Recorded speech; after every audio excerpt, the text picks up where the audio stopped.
Justify. Prove to be right or reasonable. Justification is at the heart of all legal and political argument. But at a time when argument itself is slave to appearances, it is time to bring back a culture of justification. Justify, a podcast on law and politics in India from the Vidhi Center for Legal Policy, hosted by Arghya Sengupta. Welcome to Justify.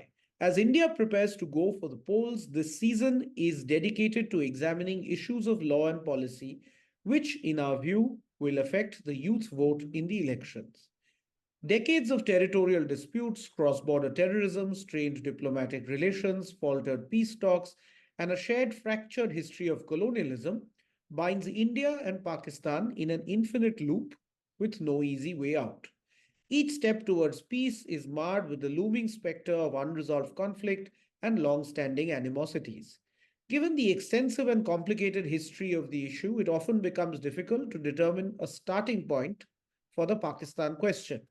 In the increasingly long list of questions, today's episode will focus on the recent political and economic developments in India and Pakistan relations and what the changing landscape means for India moving forward, including in the present election.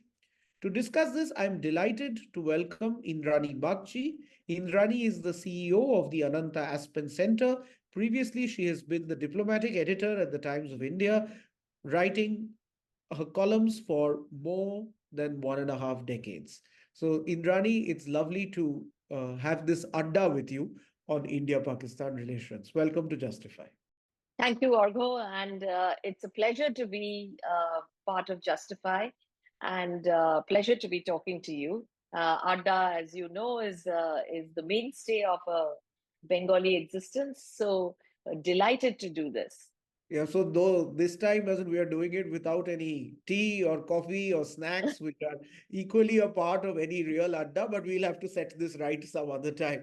But jumping right in. So recent political developments in Pakistan, including shift in leadership or cementing of the present PMLN leadership, has raised concerns in India in terms of instability that exists within the Pakistani establishment at the political level, but of course, a deeper military stability that exists behind. So, how do you see the changing political dynamics in Pakistan affecting India? Well, just for very short context, and Pakistan went in for elections in February, and while Imran Khan's party, this is Tehreek-e-Insaf, was not allowed to contest, Imran did something really clever, which is got all his candidates to contest as independents. And as it turned out, with an even more clever social media campaign, the independents were the majority. When the results came in, even after the results were, let's say, paused and restarted with very different results after the restart than they were before the pause. So everybody, of course, suspected that the establishment, as they are known in Pakistan, or the deep state, or what have you, or the military industrial complex that actually runs Pakistan, but that they had something to do with it. Anyway, Imran is in jail. A prime minister, Shehbaz Sharif is prime minister, but is literally the face of Nawaz Sharif, who 5 years ago had been thrown out by the same establishment that has brought him back from London. So the merry-go-round of Pakistan's politics and its toxic relationship with the military establishment continues apace. We have stability. I don't think is anywhere on the horizon as far as Pakistan is concerned. There is a shaky, shall we say, balance at this point, where there is a prime minister, there is a government. I think you will find that Bilawal Bhutto Zardari might become the foreign minister once again, as a new PPP, PMLN deal comes into play in the next couple of days. But that apart, Pakistan is right now a, a government which was not actually elected. Um, a former leader in prison, his candidates or MPs um, all elected but not in power.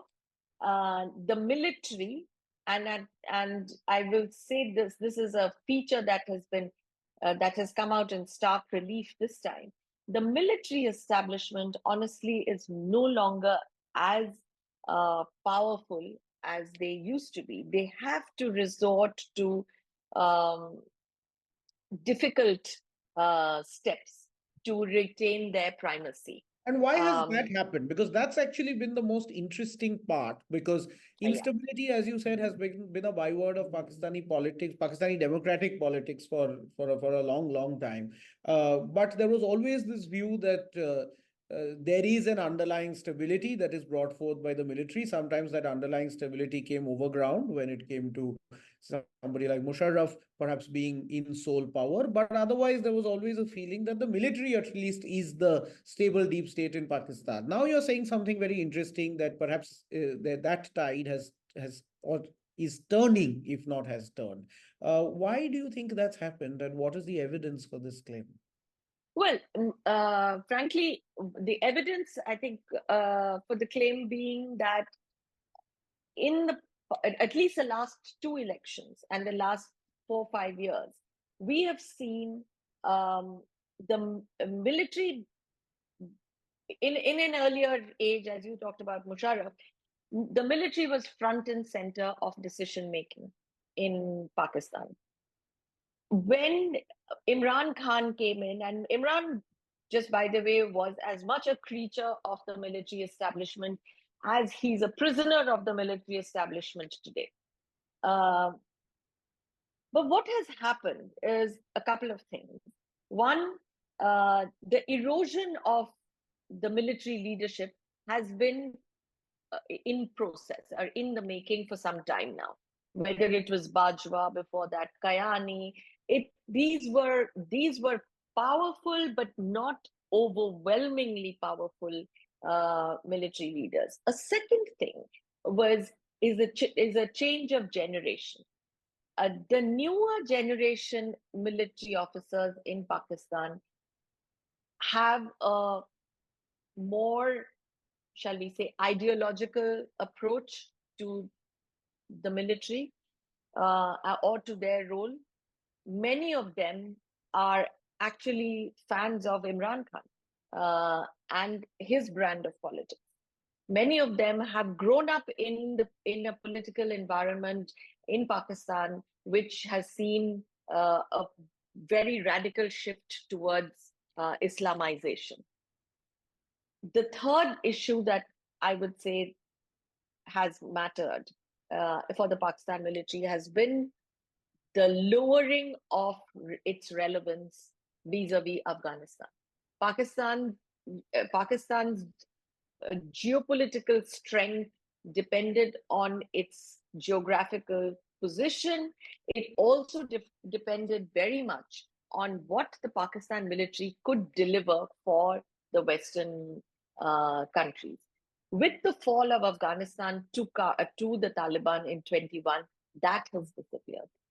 Pakistan has literally been dropped like a hot potato by the very countries that sort of gave them that oxygen, that political oxygen and political space to function in previous years.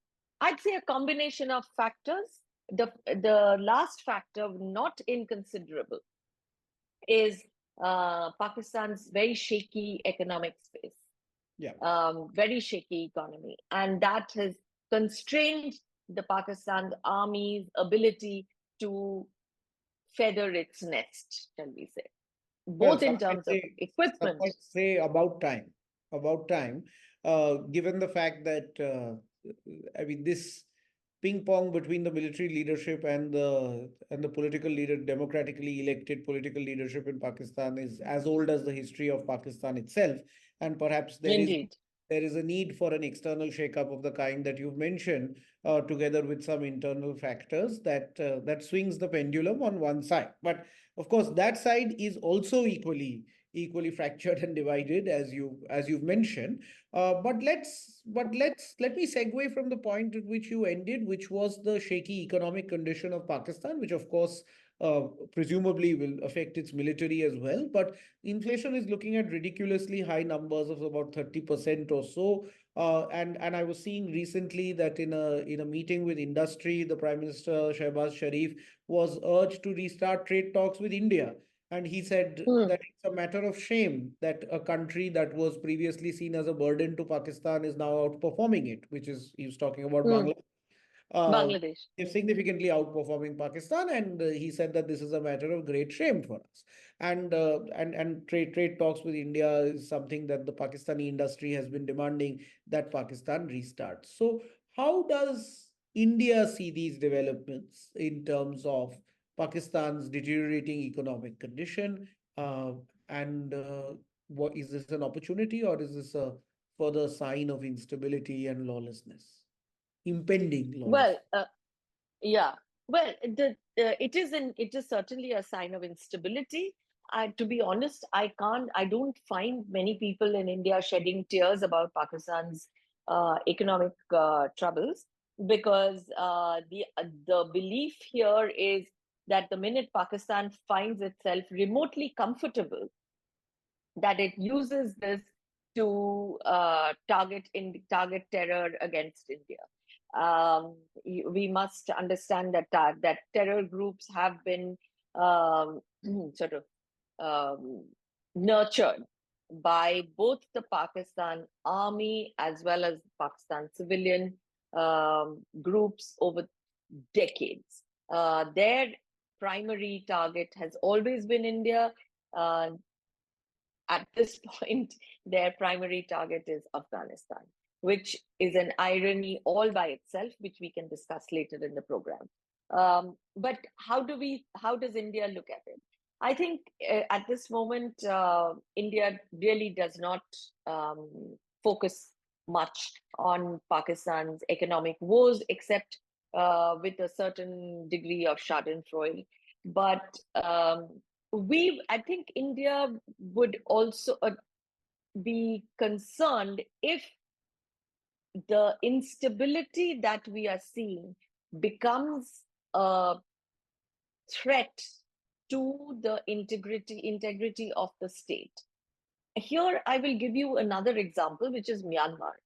Myanmar, the military junta is in danger of collapse at this point. I don't think anybody in Myanmar's periphery, neither China, Thailand, Bangladesh, or India, neither of these countries are particularly happy at the prospect of a Myanmar that might disintegrate. I think equally, nobody would be comfortable with a disintegrated Pakistan. An unstable Pakistan is something that I think Indians can live with. To go back to your point about Pakistan business asking for trade with India, it's a very strange thing.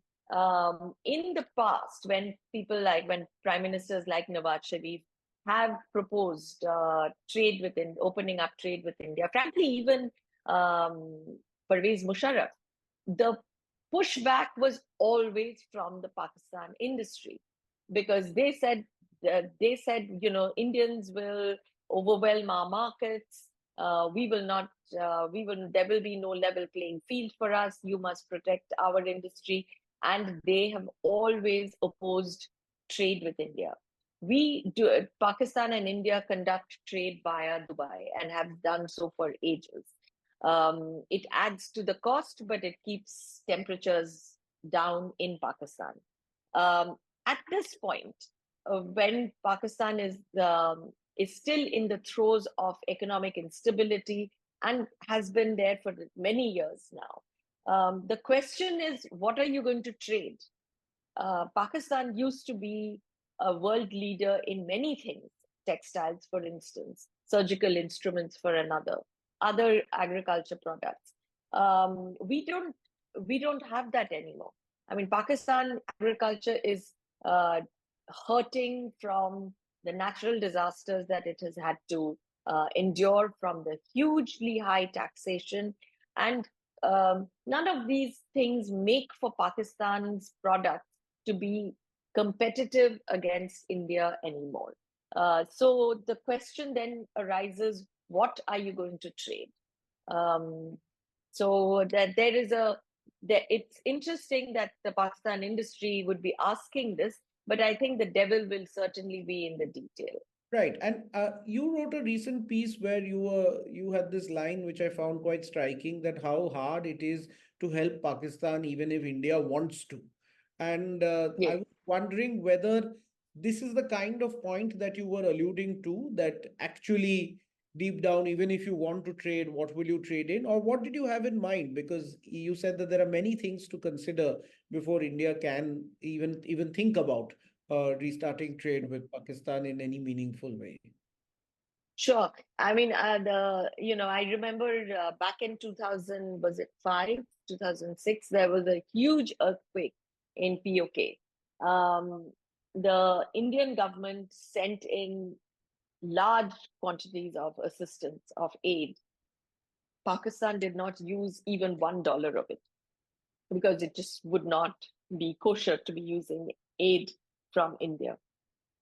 So uh, you have difficulties of that variety. You have difficulties of another variety, which is, let's say India wants to trade also with Afghanistan. Uh, Pakistan has consistently refused transit rights to India. They could actually make money out of the transit, but they have refused because this is not something that um, goes with the Kashmir first policy. And therefore, India has had to create an air corridor with Afghanistan that we did when back in 2010 or thereabouts. That air corridor, by the way, continues even today. The pomegranates that you eat still come from Kandahar.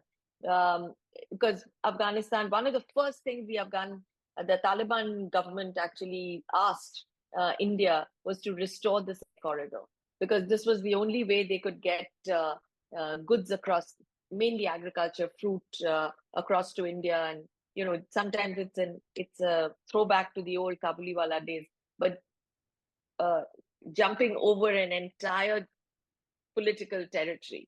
Um, so yes, and it is difficult because then when you offer trade, you cannot just offer trade, because Pakistan has put a condition on trading with India to a resolution of Kashmir, and right now and since 2019 it has been to a reversal of Article 370's abrogation uh, to start trade. How are we going to walk back from all of this? That will be a political problem. And that would be one of the reasons why it would be so difficult to start trade without them losing face, or people making the kind of political concessions that they may not be willing to do at this point.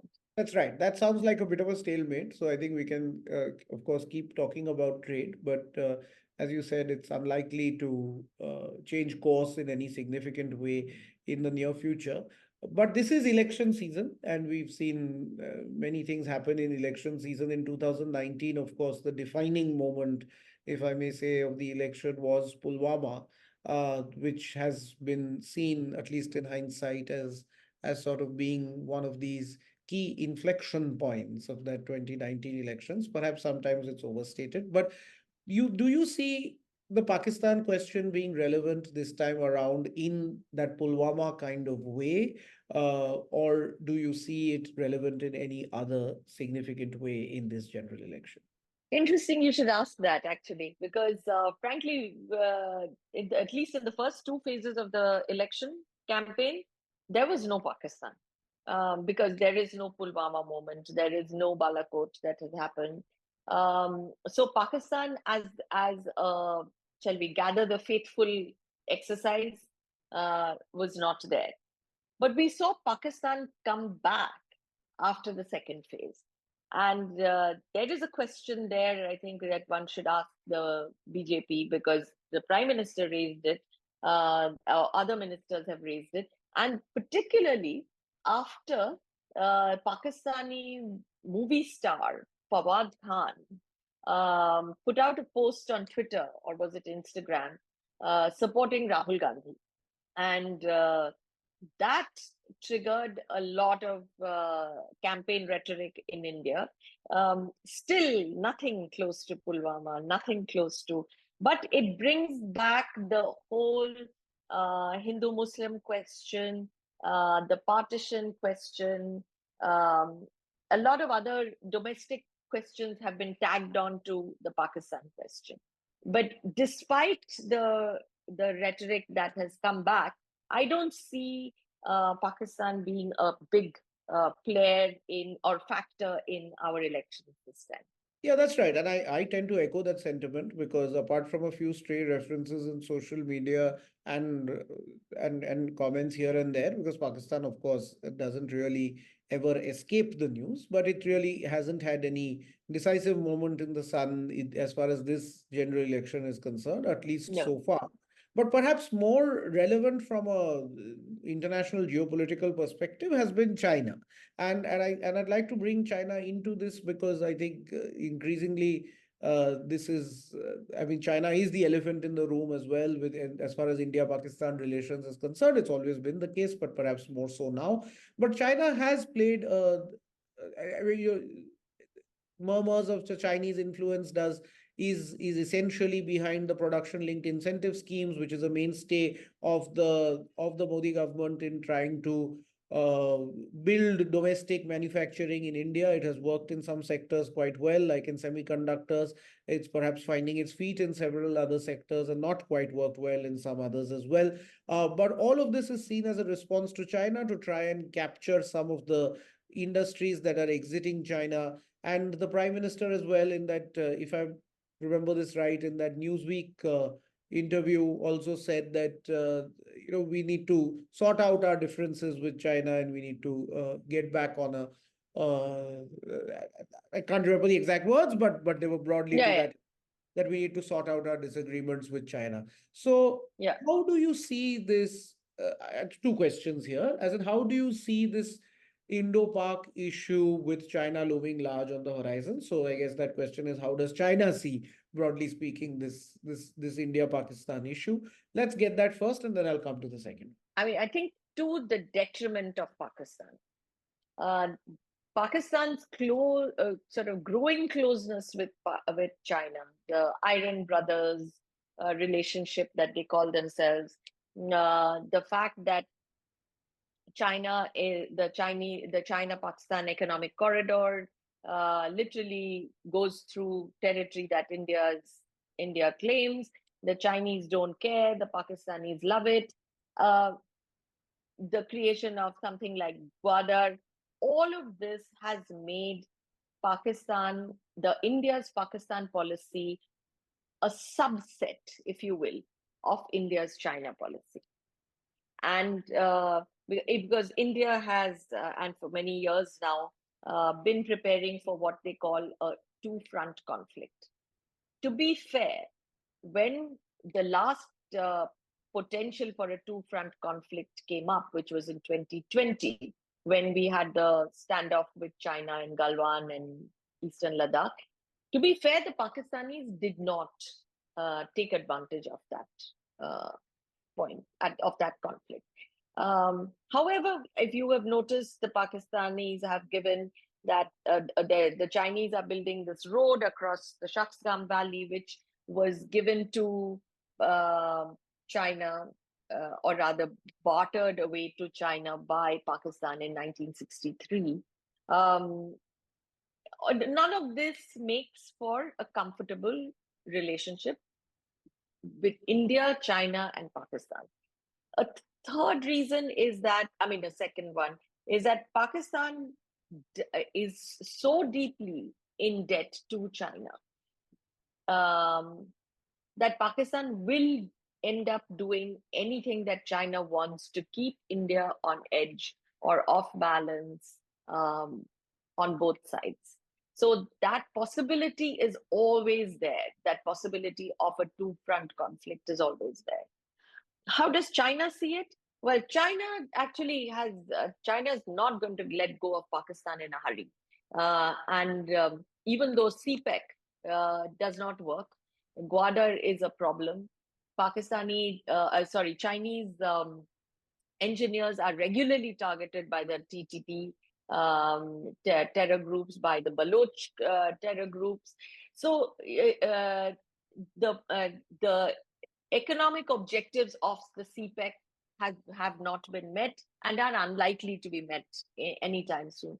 But China will hold on to Pakistan, hold on to Gwadar, hold on to CPEC, because Gwadar is a military investment. It is not a commercial investment. India knows this, and that keeps India on its toes. Therefore, if you are looking at it geopolitically, India's investments in the UAE, maritime investments, India's maritime investments in Oman, or particularly the Duqm port, which literally is across the pond from Gwadar. This geopolitical game will continue. The geopolitical game between India, Pakistan, and China will continue. India will be milder to a Taliban government in Kabul. India will be milder to a self-destructive Iranian government in Tehran, because there is a Chabahar line that is being built. So this game of balance and hedge will continue. That's on the geopolitical side. But otherwise, I don't think China is. You spoke about the Prime Minister's statement to the Newsweek interview. Frankly, the Chinese are looking at that as a very positive sign. That's right. They are now all over Delhi, trying to see how they can restart talks with India. Not that they consider India to be on a scale very important. They still consider India to be an inferior power. But India is the only power that remains hostile to China today. Everybody else everybody else is making efforts to restart dialogue. Look at the French, look at the Germans. Xi Jinping is in Europe today. The Americans are on frequent flyer miles to Beijing. Even the Japanese have been cleverly keeping their contacts. The Australians have sort of kissed and made up with a lot of wine. But India remains outside that purview. As China also, like India, that needs a peaceful periphery. China needs a peaceful periphery. And India is a thorn in that peaceful periphery project. And so, if I were to ask you to perhaps look a little bit into the future and gaze into some crystal balls, that if the Pakistan policy is in some sense becoming a subset of the China policy, and as far as China is concerned, if there is some degree of desire on both sides to bring things to some even keel, even if it is not a situation where all the differences are ironed out. How do you see that potential rapprochement with China uh, affecting India's relationship with Pakistan? Do you see that also as sort of being, carried by its coattails and also swinging upwards, or do you see then that there will be some kind of dehyphenation of that relationship? No, it won't be either, in my view, in the sense that even if there is um, a restarting of engagement between India and China, we cannot get away from the fact that the border is live and unstable with China. There is a very definite limit to how far we can re-engage China. even though that trade is on and all of that. But there is a definite um, limit. We cannot go beyond that because ultimately no normalization can happen if India and China are fundamentally apart in the definition of what constitutes peace. And India's definition is, let's work on the border, everything else will follow. China's definition is, let the border be where it is, let us do everything else. But this will not have an effect on our relations with Pakistan because there is a security element in the Pakistan relationship, which is terror. There are other issues in the Pakistan relationship. Say, for instance, Afghanistan. Say, for instance, um, things like water sharing, all of that. That is not a factor in the China relationship. Right.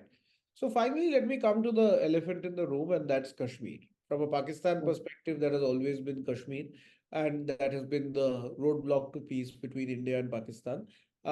And now, of course, with Article 370 being a dead letter, and it will remain that way, irrespective of what some noises that you hear from Kashmir. The fact is that there might be some concessions that might be made. And of course, there has been a promise that is made that that Kashmir will become a state again. That will happen at some point of time. I'm pretty certain, as will some other uh, economic moves that are made in relation to Kashmir. But 370 is not going to come back in any shape or form, and that is what now the Pakistani policy of normalization is linked to. So, given the fact that this imbroglio on Kashmir, as from a Pakistani perspective, as it has not been resolved, whereas from an Indian perspective, this has been resolved because it was a very different kind of imbroglio. Uh, how do you see anything changing, given Kashmir is where it is at this point of time? Perhaps not in the next few years, but taking a slightly longer view. Yeah, uh, I think couple of things. One is no Indian government is going to put Kashmir back on the table in a bilateral negotiation with Pakistan. It doesn't matter who it is, that will not happen. As you rightly said, in my view, uh, there will be elections in Kashmir sooner or later. We will have an election. We will have a state government there. I would say before the next couple of years. Um, Having said that, how does Pakistan walk back?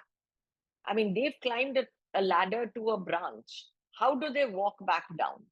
And in so many different ways, a lot of Indian policymakers have tried to walk Pakistan back from its unsustainable position in other different ways. I mean, no trade without Kashmir, for instance. Now it is it is no engagement. I mean, Imran Khan went to the no engagement without Kashmir, without 370 abrogation. Without the 370 reversal. Uh, right now, there is no institution in Pakistan that has the political space or the power to be able to walk back from that statement without incurring domestic wrath. And until that happens, my sense is we will continue to see this kind of a sort of strange position where we are all sort of hunting for solutions and nothing can be found that is politically acceptable. And if you look, even Pakistan's, I mean, the UAE and Saudi Arabia, I think are both um, sort of spoken to Pakistan about trying to resolve it with India. Now, Pakistan can't resolve it with India without tacitly accepting that 370 will never be reversed. So I'm not sure how they plan to do this. But for the moment, I see this imbroglio continuing from Pakistan's point of view.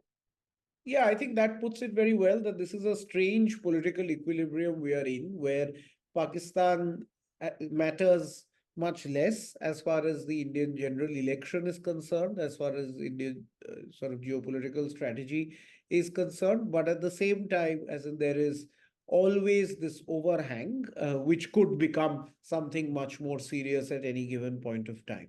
So, last question, and this is not you, the diplomatic editor for Times of India, but you, the thinker on international relations. Will you see peace between India and Pakistan in your lifetime that is of a permanent and sustaining nature? I wish I could. Uh, I'm not sure we will.